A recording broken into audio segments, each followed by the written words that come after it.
Chapter 1. The Three Presents of D'Artagnan the Elder. On the first Monday of the month of April, 1625, the market town of Meung, in which the author of Romance of the Rose was born, appeared to be in as perfect a state of revolution as if the Huguenots had just made a second La Rochelle of it. Many citizens, seeing the women flying toward the high street, leaving their children crying at the open doors, hastened to don the cuirass, and supporting their somewhat uncertain courage with a musket or a partisan, directed their steps toward the hostelry of the Jolly Miller, before which was gathered, increasing every minute, a compact group, vociferous and full of curiosity. In those times panics were common, and few days passed without some city or other registering in its archives an event of this kind. There were nobles, who made war against each other; there was the king, who made war against the cardinal; there was Spain, which made war against the king. Then, in addition to these concealed or public, secret or open wars, there were robbers, mendicants, Huguenots, wolves, and scoundrels, who made war upon everybody. The citizens always took up arms readily against thieves, wolves, or scoundrels, often against nobles or Huguenots, sometimes against the king, but never against the cardinal or Spain. It resulted, then, from this habit that on the said first Monday of April, 1625, the citizens, on hearing the clamor, and seeing neither the red and yellow standard nor the livery of the Duc de Richelieu, rushed toward the hostel of the Jolly Miller. When arrived there, the cause of the hubbub was apparent to all. A young man, we can sketch his portrait at a dash. Imagine to yourself a Don Quixote of 18, a Don Quixote without his corselet, without his coat of mail, without his cuisses, a Don Quixote clothed in a woolen doublet, the blue color of which had faded into a nameless shade between lees of wine and a heavenly azure, face long and brown, high cheekbones, a sign of sagacity, the maxillary muscles enormously developed, an infallible sign by which a Gascon may always be detected, even without his cap, and our young man wore a cap set off with a sort of feather, the eye open and intelligent, the nose hooked, but finely chiseled. Too big for a youth, too small for a grown man, an experienced eye might have taken him for a farmer's son upon a journey had it not been for the long sword which, dangling from a leather baldric, hit against the calves of its owner as he walked, and against the rough side of his steed when he was on horseback. For our young man had a steed which was the observed of all observers. It was a bairn pony, from 12 to 14 years old, yellow in his hide, without a hair in his tail, but not without windgalls on his legs, which, though going with his head lower than his knees, rendering a martingale quite unnecessary, contrived nevertheless to perform his 8 leagues a day.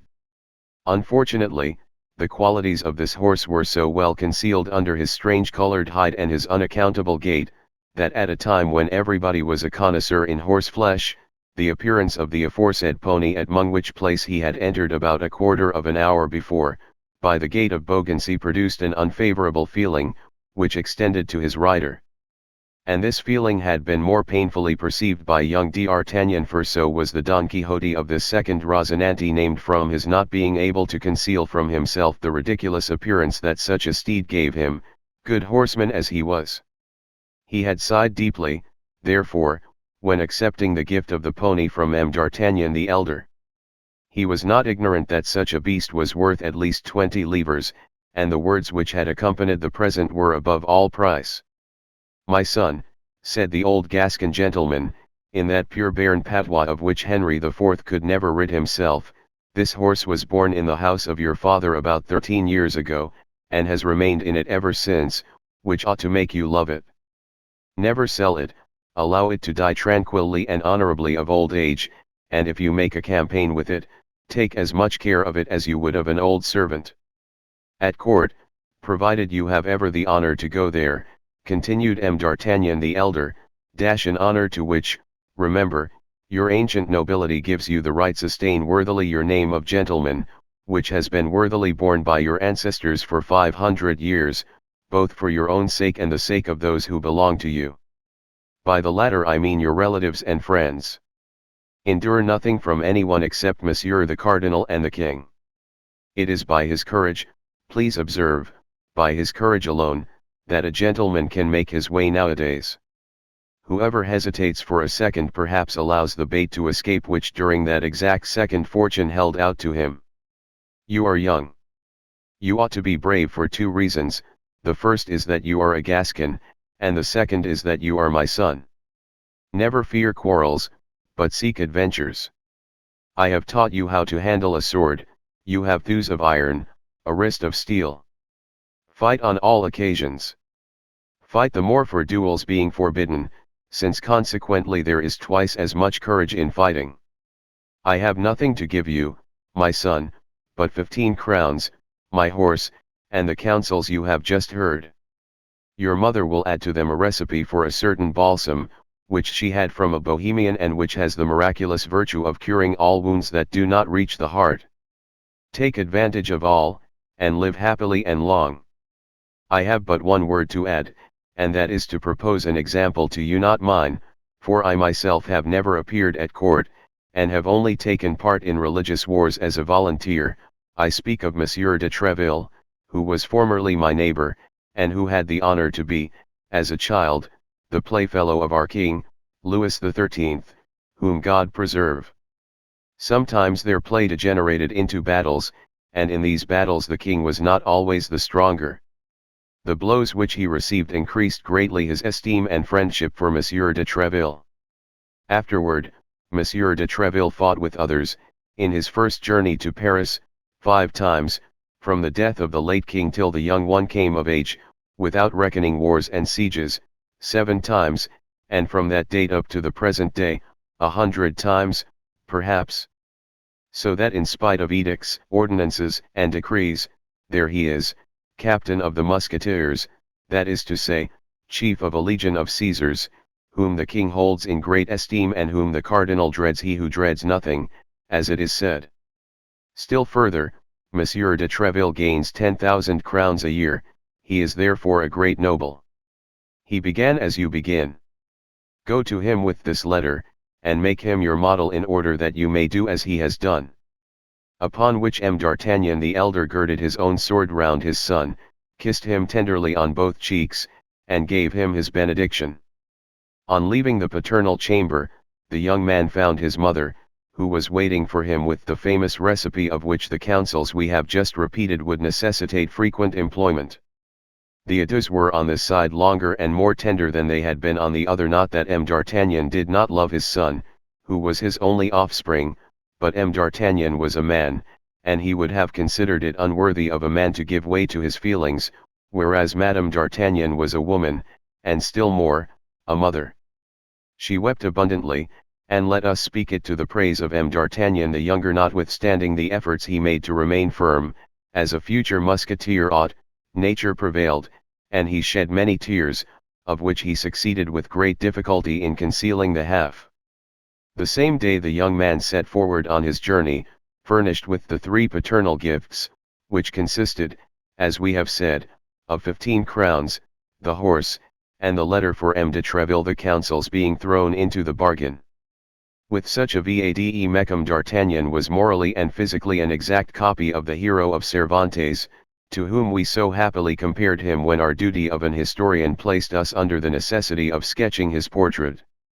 Don Quixote took windmills for giants, and sheep for armies.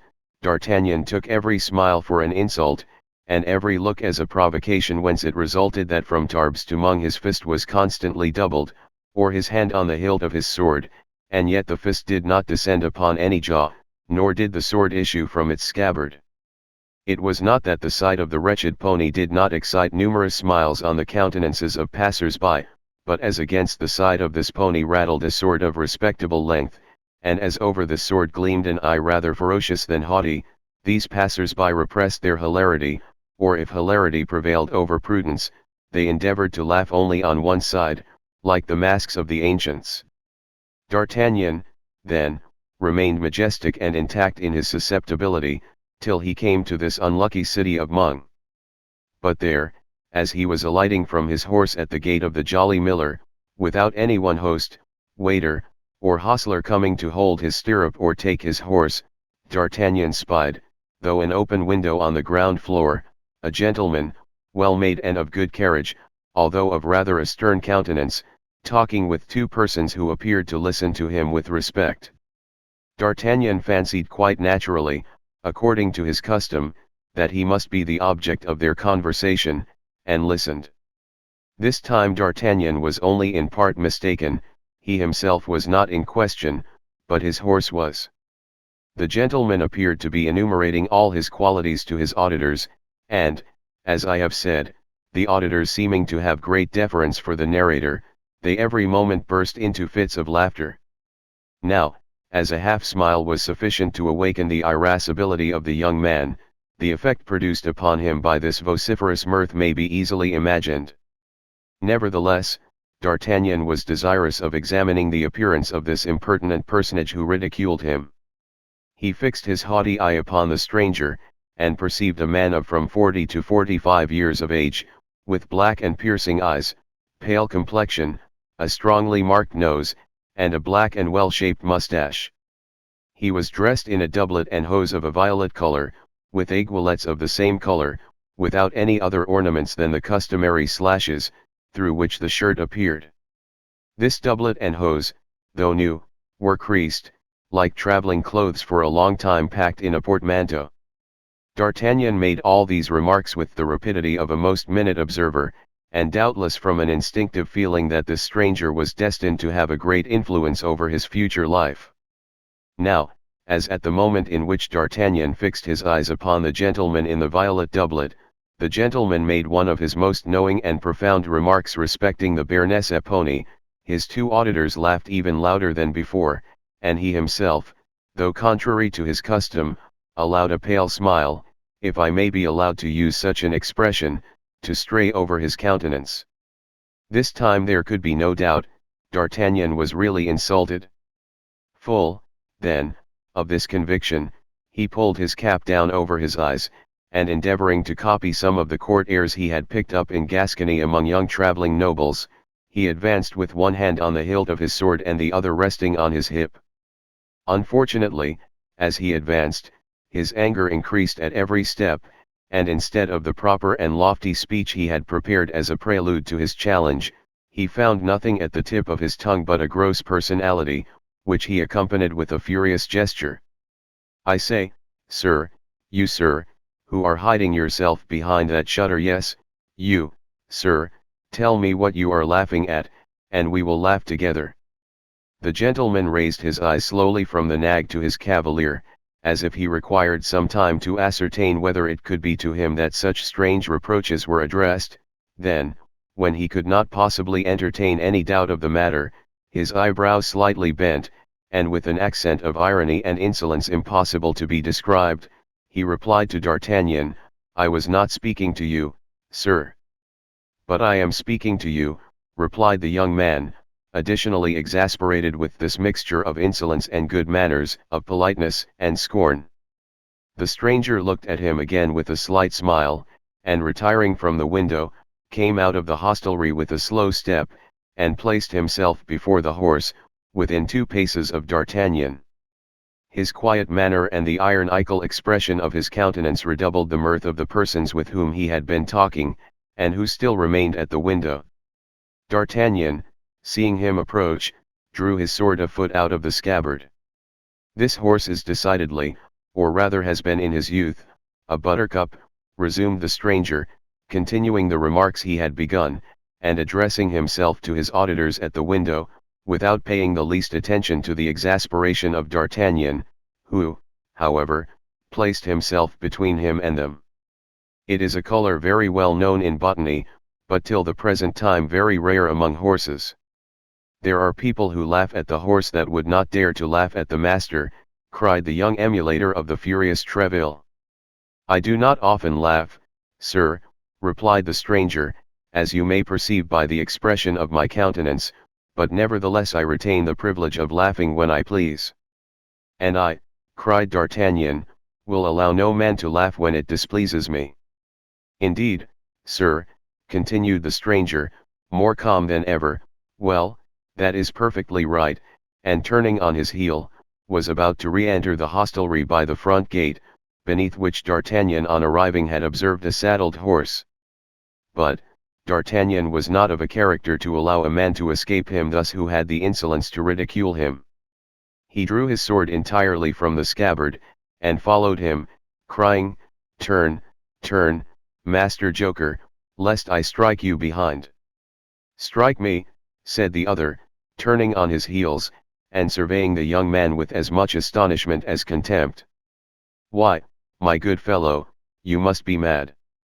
Then, in a suppressed tone, as if speaking to himself, "This is annoying," continued he. "What a godsend this would be for his Majesty, who is seeking everywhere for brave fellows to recruit for his Musketeers."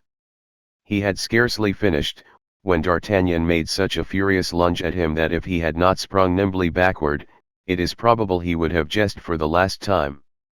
The stranger, then perceiving that the matter went beyond raillery, drew his sword, saluted his adversary, and seriously placed himself on guard. But at the same moment, his two auditors, accompanied by the host, fell upon D'Artagnan with sticks, shovels and tongs.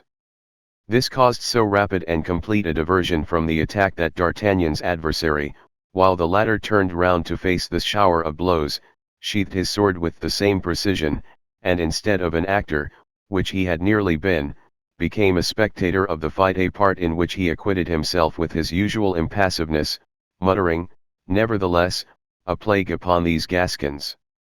Replace him on his orange horse, and let him be gone." "Not before I have killed you, poltroon," cried D'Artagnan, making the best face possible, and never retreating one step before his three assailants, who continued to shower blows upon him. "Another Gasconade," murmured the gentleman. "By my honor, these Gascons are incorrigible. Keep up the dance, then, since he will have it so. When he is tired, he will perhaps tell us that he has had enough of it." But the stranger knew not the headstrong personage he had to do with. D'Artagnan was not the man ever to cry for quarter. The fight was therefore prolonged for some seconds, but at length D'Artagnan dropped his sword, which was broken in two pieces by the blow of a stick.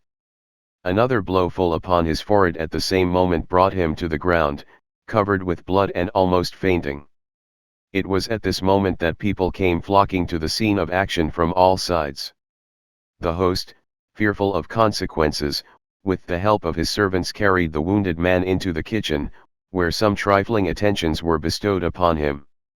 As to the gentleman, he resumed his place at the window, and surveyed the crowd with a certain impatience, evidently annoyed by their remaining undispersed.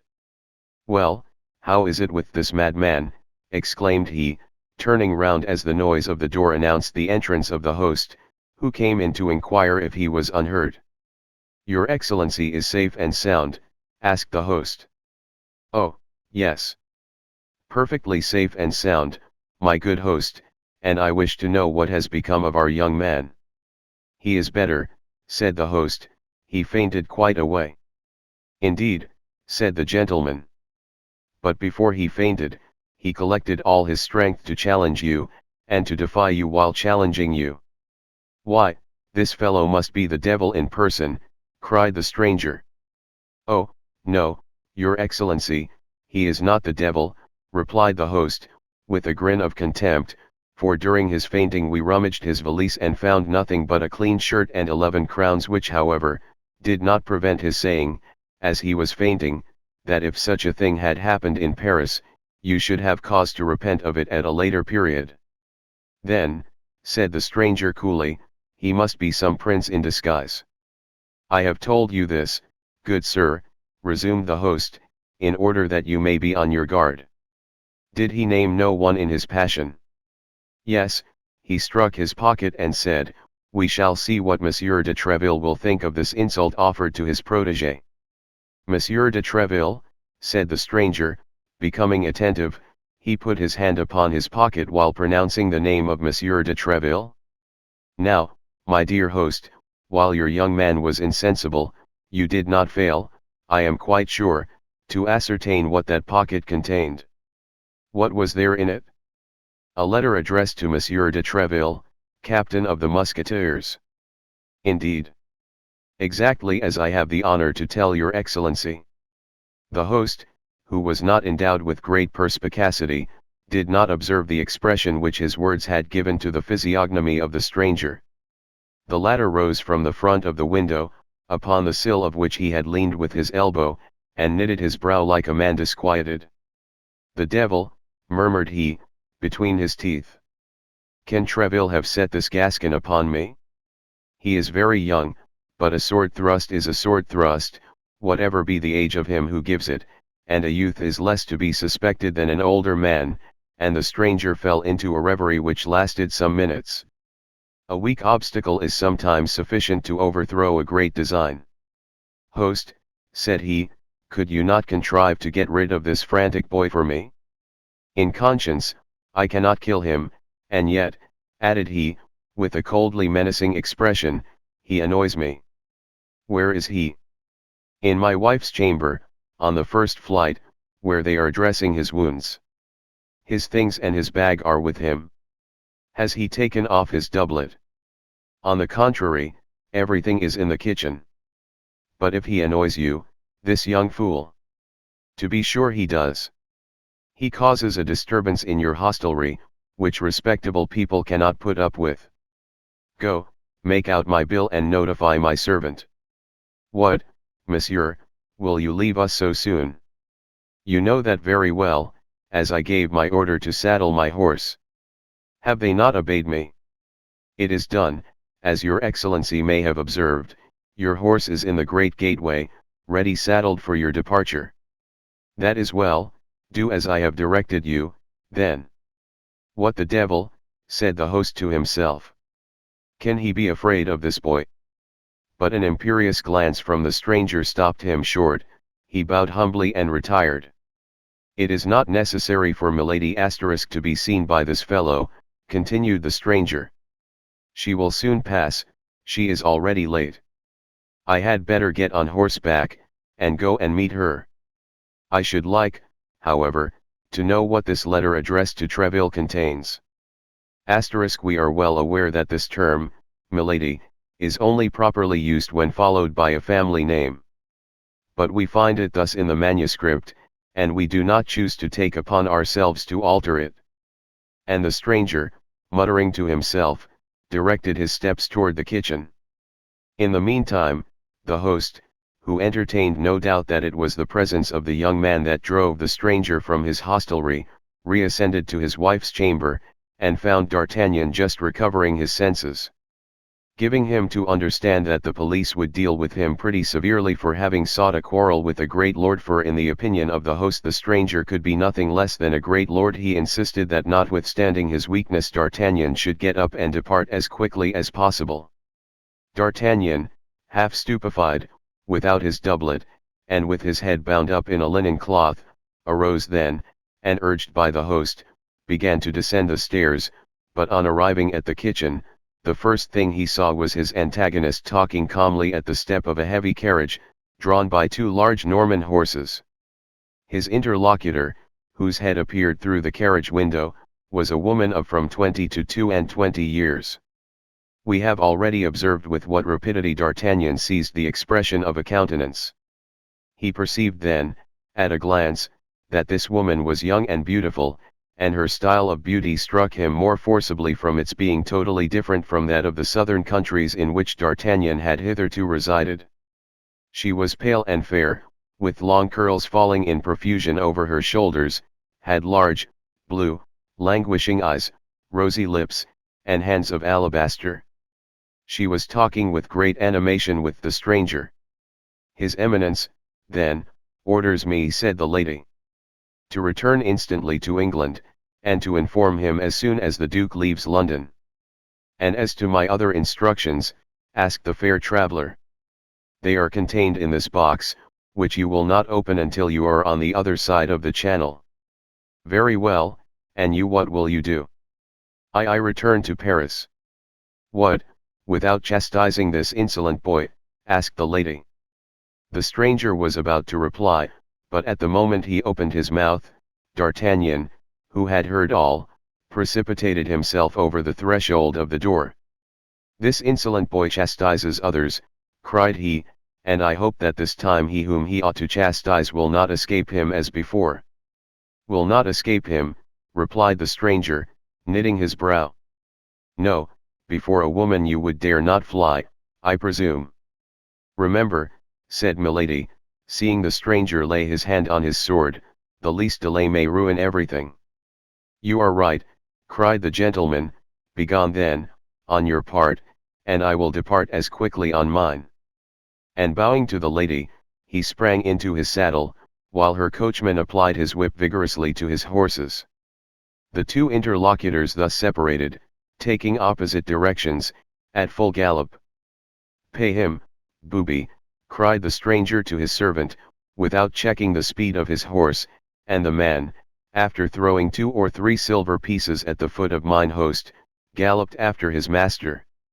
Base coward, false gentleman, cried D'Artagnan, springing forward, in his turn, after the servant. But his wound had rendered him too weak to support such an exertion. Scarcely had he gone 10 steps when his ears began to tingle, a faintness seized him, a cloud of blood passed over his eyes, and he fell in the middle of the street, crying still, "Coward, coward, coward." "He is a coward, indeed," grumbled the host, drawing near to D'Artagnan, and endeavoring by this little flattery to make up matters with the young man, as the heron of the fable did with the snail he had despised the evening before. "Yes, a base coward," murmured D'Artagnan, "but she was very beautiful." "What she?" demanded the host. "Milady," faltered D'Artagnan, and fainted a second time. "Ah, it's all one," said the host, "I have lost 2 customers, but this one remains, of whom I am pretty certain for some days to come. There will be 11 crowns gained." It is to be remembered that 11 crowns was just the sum that remained in D'Artagnan's purse. The host had reckoned upon 11 days of confinement at a crown a day, but he had reckoned without his guest. On the following morning at 5 o'clock D'Artagnan arose, and descending to the kitchen without help, asked, among other ingredients the list of which has not come down to us, for some oil, some wine, and some rosemary, and with his mother's recipe in his hand composed a balsam, with which he anointed his numerous wounds, replacing his bandages himself, and positively refusing the assistance of any doctor. D'Artagnan walked about that same evening, and was almost cured by the morrow. But when the time came to pay for his rosemary, this oil, and the wine, the only expense the master had incurred, as he had preserved a strict abstinence, while on the contrary, the yellow horse, by the account of the hostler at least, had eaten 3 times as much as a horse of his size could reasonably be supposed to have done. D'Artagnan found nothing in his pocket but his little old velvet purse with the 11 crowns it contained, for as to the letter addressed to M. de Treville, it had disappeared. The young man commenced his search for the letter with the greatest patience, turning out his pockets of all kinds over and over again, rummaging and re-rummaging in his valise, and opening and reopening his purse, but when he found that he had come to the conviction that the letter was not to be found, he flew, for the 3rd time, into such a rage as was near costing him a fresh consumption of wine, oil, and rosemary, for upon seeing this hot-headed youth become exasperated and threaten to destroy everything in the establishment if his letter were not found, the host seized a spit, his wife a broom handle, and the servants the same sticks they had used the day before. "My letter of recommendation," cried D'Artagnan, "my letter of recommendation, or, the holy blood, I will spit you all like ortolans." Unfortunately, there was one circumstance which created a powerful obstacle to the accomplishment of this threat, which was, as we have related, that his sword had been in his first conflict broken in 2, and which he had entirely forgotten. Hence, it resulted when D'Artagnan proceeded to draw his sword in earnest, he found himself purely and simply armed with the stump of a sword about 8 or 10 inches in length, which the host had carefully placed in the scabbard. As to the rest of the blade, the master had slyly put that on one side to make himself a larding pin. But this deception would probably not have stopped our fiery young man if the host had not reflected that the reclamation which his guest made was perfectly just. "But, after all," said he, lowering the point of his spit, "where is this letter?" Yes, where is this letter? Cried D'Artagnan. In the first place, I warn you that that letter is for Monsieur de Treville, and it must be found, or if it is not found, he will know how to find it. His threat completed the intimidation of the host. After the king and the cardinal, M. de Treville was the man whose name was perhaps most frequently repeated by the military, and even by citizens. There was, to be sure, Father Joseph, but his name was never pronounced but with a subdued voice, such was the terror inspired by his grey eminence, as the cardinal's familiar was called. Throwing down his spit, and ordering his wife to do the same with her broom handle, and the servants with their sticks, he set the first example of commencing an earnest search for the lost letter. "Does the letter contain anything valuable?" demanded the host, after a few minutes of useless investigation. "Zounds! I think it does indeed," cried the Gascon, who reckoned upon this letter for making his way at court. "It contained my fortune." "Bills upon Spain?" asked the disturbed host. "Bills upon His Majesty's private treasury," answered D'Artagnan, who, reckoning upon entering into the king's service in consequence of this recommendation, believed he could make this somewhat hazardous reply without telling of a falsehood. "The devil!" cried the host, at his wit's end. "But it's of no importance," continued D'Artagnan, with natural assurance, "it's of no importance. The money is nothing, that letter was everything. I would rather have lost 1,000 pistoles than have lost it." He would not have risked more if he had said 20,000, but a certain juvenile modesty restrained him. A ray of light all at once broke upon the mind of the host as he was giving himself to the devil upon finding nothing. "That letter is not lost," cried he. "What?" cried D'Artagnan. "No, it has been stolen from you." "Stolen? By whom?" "By the gentleman who was here yesterday. He came down into the kitchen, where your doublet was. He remained there some time alone. I would lay a wager he has stolen it." "Do you think so?"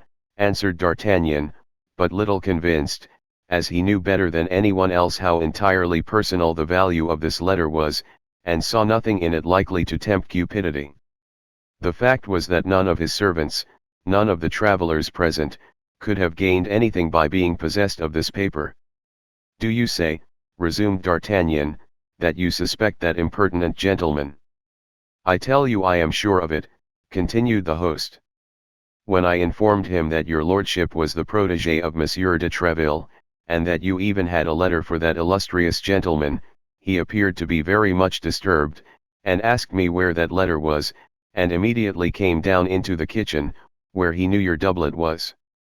"Then that's my thief," replied D'Artagnan. "I will complain to Monsieur de Treville, and Monsieur de Treville will complain to the king."